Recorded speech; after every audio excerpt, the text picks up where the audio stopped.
Voilà, merci, monsieur le maire de la ville de Thiès. Nous sommes très heureux d'être là aujourd'hui au nom de WaterAid avec Madame Tapogay et notre collègue Djainaba de la plateforme des ONG pour remettre ce don symbolique à la mairie de Thiès pour contribuer à la lutte contre le Covid 2019. J'aimerais vraiment rappeler WaterAid, son rôle et sa mission pour comprendre un peu son implication dans cette bataille contre le Covid 2019. WaterAid est une ONG internationale qui travaille dans le domaine de l'eau et de l'assainissement et dont la vision est de faire en sorte que chacun, là où il se trouve dans le monde, puisse accéder durablement et valablement à l'eau et à l'assainissement. Nous comprenons très bien que l'hygiène est au cœur de la bataille contre le Covid-19.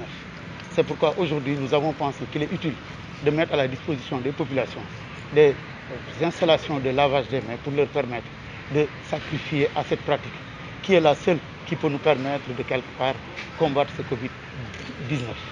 Et nous pensons que également pour faire du lavage des mains, pour faire en sorte que les conditions d'hygiène des gens soient améliorées, il est pertinent que les gens aient accès à l'eau et à l'assainissement. Sans eau et assainissement, on ne peut pas parler d'hygiène, on ne peut pas parler de lavage des mains. C'est pourquoi WaterAid serait heureux également de voir monsieur le maire porter le combat de l'atteinte universelle à l'eau et à l'assainissement au niveau de Thiès et au niveau du Sénégal de manière générale. Nous sommes heureux de faire ce don-là à Thiès parce que nous avons compris que le maire est à l'avant-garde du combat contre le Covid-19 depuis le début de cette crise. C'est pourquoi quand il s'est agi de se poser la question où est-ce qu'il faut aller focaliser le soutien de WaterAid, les gens n'ont pas hésité à aller à Thiès parce qu'on se rend compte qu'une volonté politique réelle existe pour faire en sorte que cette maladie puisse reculer. Et une chose extrêmement très importante, c'est l'assistance aux personnes vulnérables. On se rend compte que ce Covid-19, une bonne partie de la population, c'est-à-dire ce qu'on appelle les talibés, sont quelque part laissés en rade. Et nous avons compris toutes les initiatives que vous avez prises pour aider ces talibés-là à se prémunir de cette pandémie. C'est pourquoi nous pensons qu'il serait utile d'orienter le maximum possible ces aides vers cette couche vulnérable de la population pour quelque part les aider à se prémunir. Et les prémunir, c'est également nous prémunir, parce que c'est des agents actifs de contamination. Si rien n'est fait, ils peuvent quelque part aider à propager cette maladie-là. C'est pourquoi c'est tout le sens de notre visite aujourd'hui. Et au nom de la directrice régionale de WaterAid, Mme Mariam Dem, empêchée, confinée chez elle, je vous remets ces kits d'hygiène qui sont composés de 30 ouvrages de lavage des mains et également un ensemble de produits hygiéniques qui permettront vraiment aux gens, à certaines populations de la ville de Thiès, de faire face à cette maladie. Je vous remercie, monsieur le maire.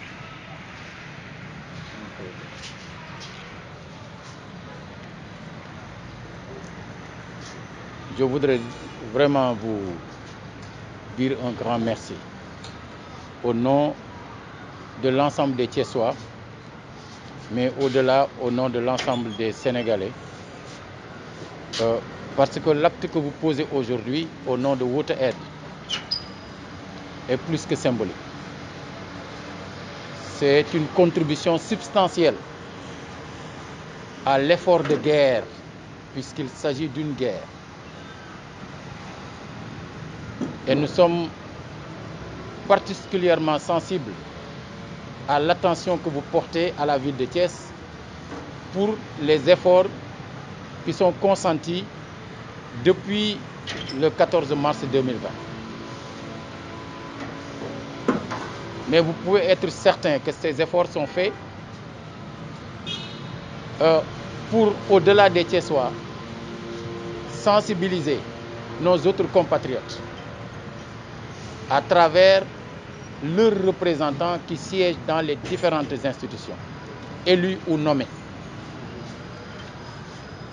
Cette sensibilisation adressée d'abord à cette couche qu'on appelle autorité est destinée à préparer les différents responsables et acteurs majeurs de ce pays à jouer le rôle d'exemple. Puisque si chaque dirigeant se met dans une posture d'exemplarité, le citoyen ne peut que suivre. Et je dois vous dire que la ville de Thiès est soudée. Je veux dire qu'au-delà du maire, le bureau de la ville, le conseil de ville, tous les responsables de cette ville sont mobilisés autour du maire. Avant même la publication de l'ordonnance numéro 5 du président de la République, les conseillers avaient signé chacun un document autorisant le maire à prendre toutes mesures nécessaires pour préserver les populations. C'est vous dire qu'au-delà du maire, le bureau pose des actes importants, mais les conseillers, l'ensemble des conseillers aussi se mobilisent. Mais au-delà, justement, de l'institution de la ville, nous avons pu mettre en place un comité de veille et d'action dirigé par une personnalité de la société civile, Mme Ndeye Sokhna Mbaye, qui est membre du Forum civique. Le rapporteur de ce comité de veille et d'action est un professeur d'université, Marawat. Nous avons élargi le comité de veille à l'ensemble des acteurs communautaires.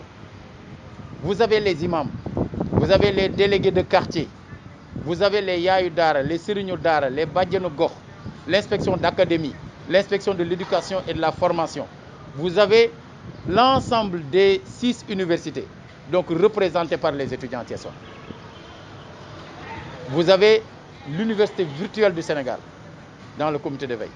Vous avez les éclaireuses et éclaireurs du Sénégal impliqués.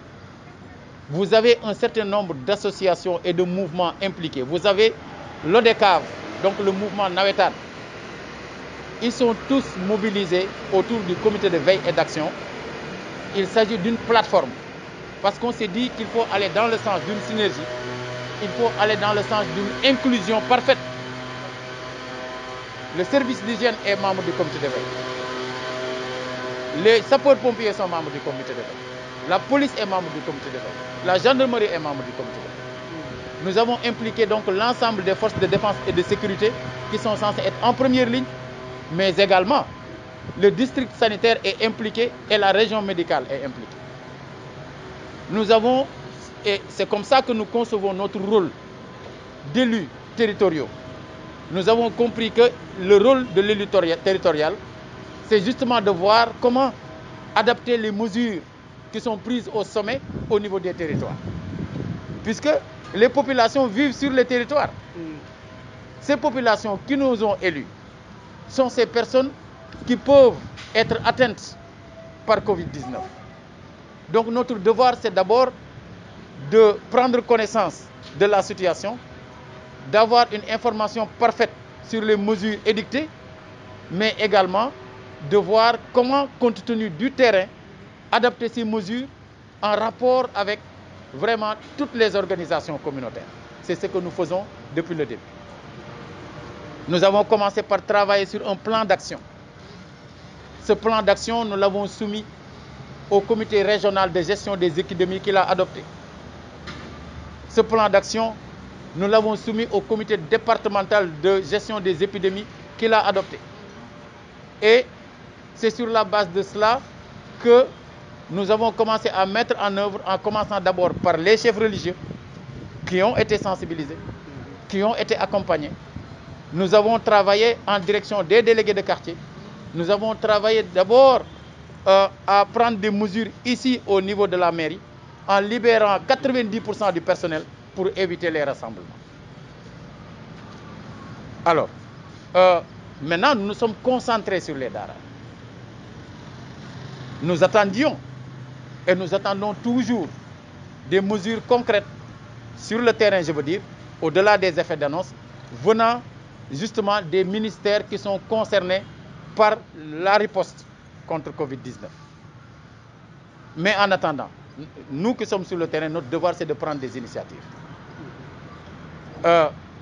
Nous savons que les enfants qui sont surtout dans les daras ainsi que les autres enfants qui sont dans la rue. Ils disent souvent enfants de la rue, je leur dis la rue n'a accouché de personne.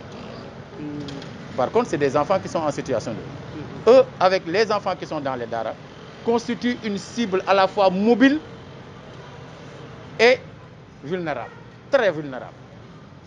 Alors, si nous voulons éviter la propagation du virus, il nous faut éviter de laisser ces enfants mendier. Pour cela, des actions ont été menées au niveau de chaque daara identifié. Il s'agissait de leur donner des produits d'hygiène, comme ce que vous êtes en train de faire aujourd'hui, mais également de leur donner des vivres. Quand nous nous sommes rendus compte que ce n'était pas suffisamment efficace, en échange avec les Badjanogor, les Yaïdara et d'autres acteurs communautaires, même l'inspection d'académie et tout, puisqu'on parlait d'éducation, nous avons décidé de lancer l'opération Wanyodara. Notre préoccupation était de confiner les talibés, mais de les aider vraiment à se confiner en s'alimentant. En attendant un accompagnement venant, disons, de l'État. Cela, nous l'avons démarré depuis le 14 avril. Nous avons vu son impact.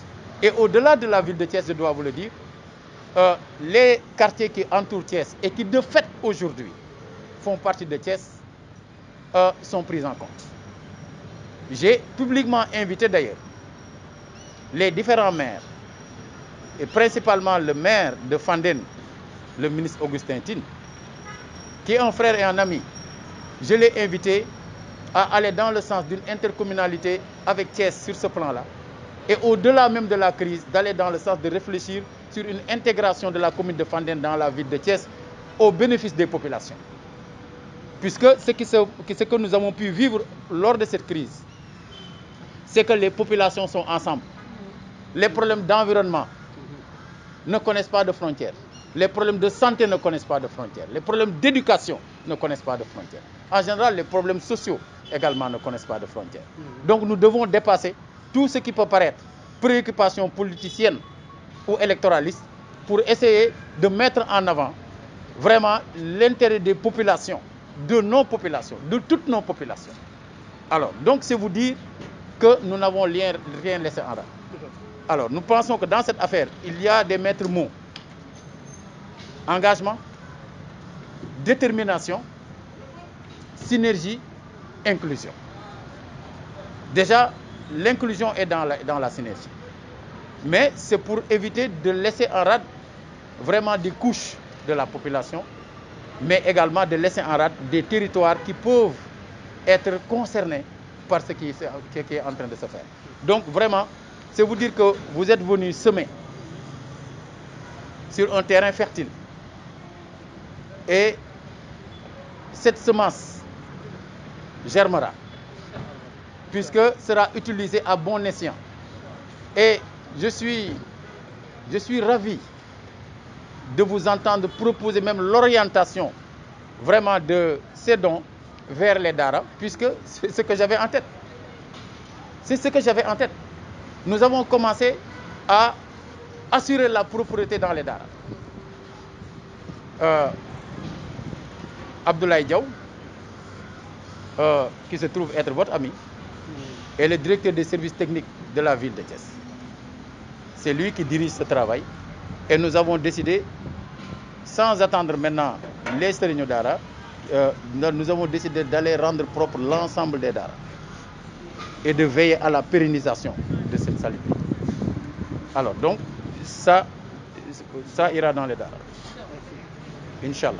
Et nous prendrons également d'autres dispositions pour renforcer ce que vous avez fait. Alors, en tout cas, soyez rassurés que ces dons seront vraiment utilisés à bon escient et soyez notre interprète auprès vraiment d'abord de Madame Maria Madem, de Madame Kiné Diop également, avec qui nous avons beaucoup échangé, mais aussi auprès de l'ensemble des responsables de Water Aid. En tout cas, c'est ce que nous attendons de partenaires, c'est ce que nous attendons d'institutions évoluant disons, dans la même sphère que nous. Et cette sphère, ce n'est ni Thiès, ni le Sénégal, c'est l'humanité. Puisque, coronavirus, c'est adressé à tout le monde et à attaquer tout le monde.